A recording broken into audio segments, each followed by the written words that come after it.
Storytime with HannahMary Presents The Princess and Curdie by George MacDonald.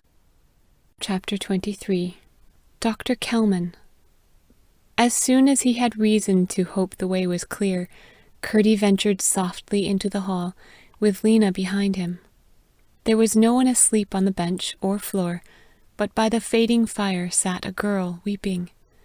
It was the same who had seen him carrying off the food, and had been so hardly used for saying so. She opened her eyes when he appeared, but did not seem frightened at him. "I know why you weep," said Curdie, "and I am sorry for you." "It is hard not to be believed just because one speaks the truth," said the girl, "but that seems reason enough with some people. My mother taught me to speak the truth, and took such pains with me that I should find it hard to tell a lie, though I could invent many a story these servants would believe at once, for the truth is a strange thing here, and they don't know it when they see it. Show it them, and they all stare as if it were a wicked lie, and that with the lie yet warm that has just left their own mouths. You are a stranger," she said, and burst out weeping afresh, "but the stranger you are to such a place, and such people, the better." "I am the person," said Curdie, "whom you saw carrying the things from the supper table." He showed her the loaf. "If you can trust, as well as speak the truth, I will trust you.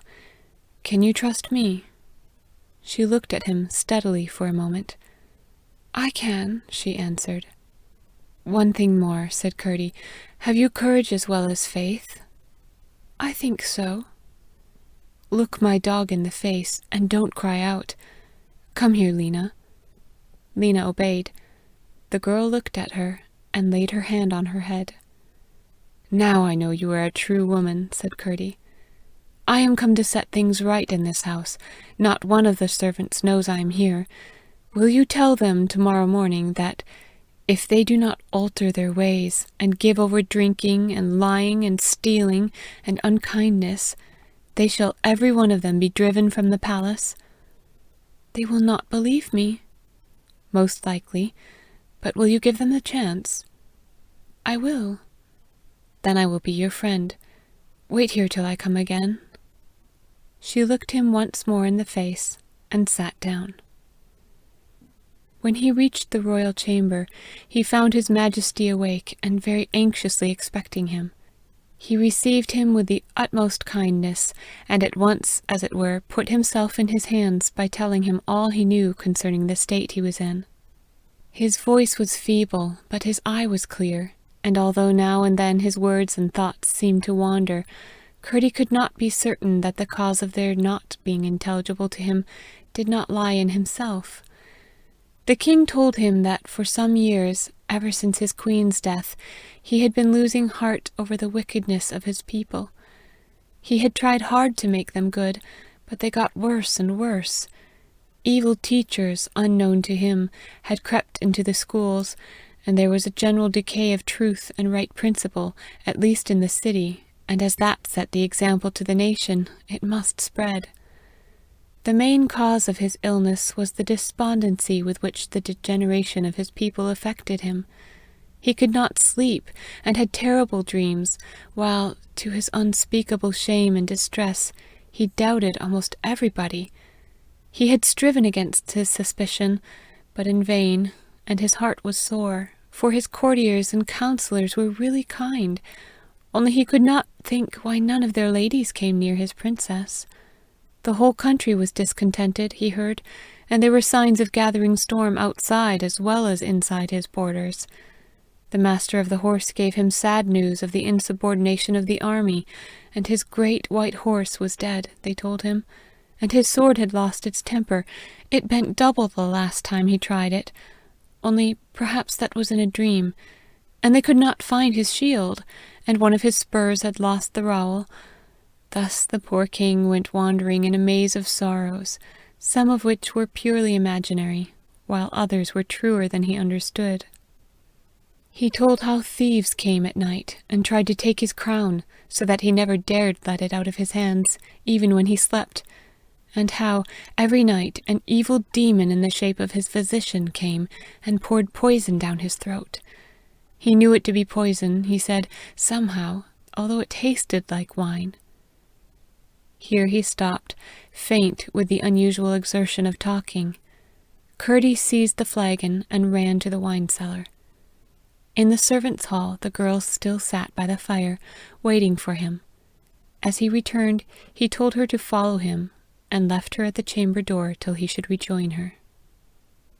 When the king had had a little wine, he informed him that he had already discovered certain of his majesty's enemies, and one of the worst of them was the doctor, for it was no other demon than the doctor himself who had been coming every night and giving him a slow poison. "So," said the king, "then I have not been suspicious enough, for I thought it was but a dream. Is it possible Kelman can be such a wretch? Who then am I to trust?" "Not one in the house, except the princess and myself," said Curdie.